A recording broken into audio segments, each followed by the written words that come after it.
Dyw prisio ddim bob tro'n beth hawdd. Mae angen I chi bennu eich prisiau mwyn I chi werthu pethau ac mwyn I chi wneud elw hefyd.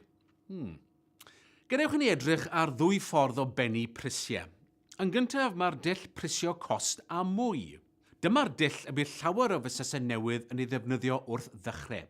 Mae'n gymharol syml I gyfrifo hyn ac mae maint yr elw'n gyson. Ond, fel rydyn ni wedi ddweud eisoes, mae nifer o ffactorau'n effeithio ar bris ar wahân I gostau. Felly mae angen meddwl am y pethau hyn os dywyswch chi ddefnyddio'r dull yma.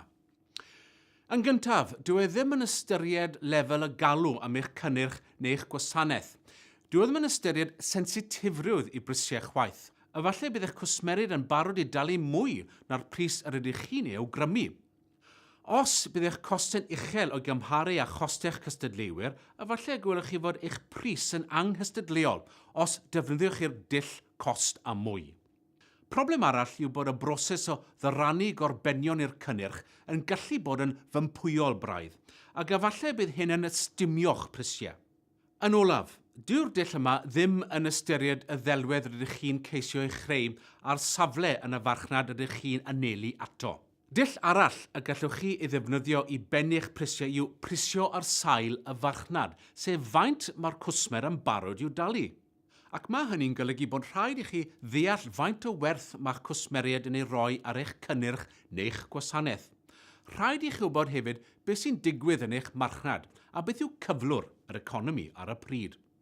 Gadewch I mi roi ychydig o enghreifftiau I chi o brisio sy'n seiliedig ar y farchnad. Dychmygwch chi bod hi'n hwyr yn y nos a does gennych chi ddim llath ar ôl.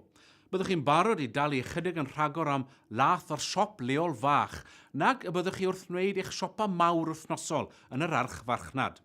Byddwch chi'n hapus I dalu am yr hwylistod adeg honno'r nos. Bydd llawer o bobl yn fod yn talu tipyn mwy am gynnyrch sydd ag enw brand nag am rhywbeth tebyg sydd heb I frandio. Maen nhw'n hapus I dalu am fod yn berchen ar y brand yna neu am fod yn gysylltiedig ag e. Bydd busnes mewn dinas o bosib yn gallu gosod prisiau uwch na busnes yng nghefn gwlad, oherwydd efallai fod darpa'r gwsmeriad yn y ddinas yn ennill cyflogau uwch a bod ganddyn nhw fwy o rym gwario.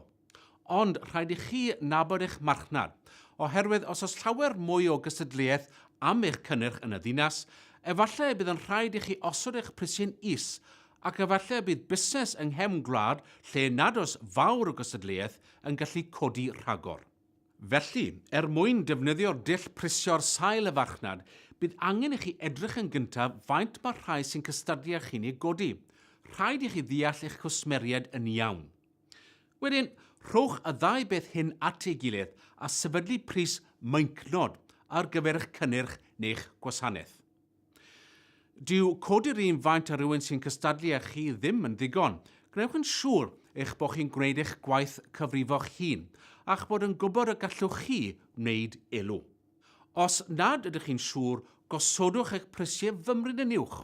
Wedi'r cyfan, mae'n haws I chi gostwng nhw wedyn. Dyw I ddim mor hawdd I codi.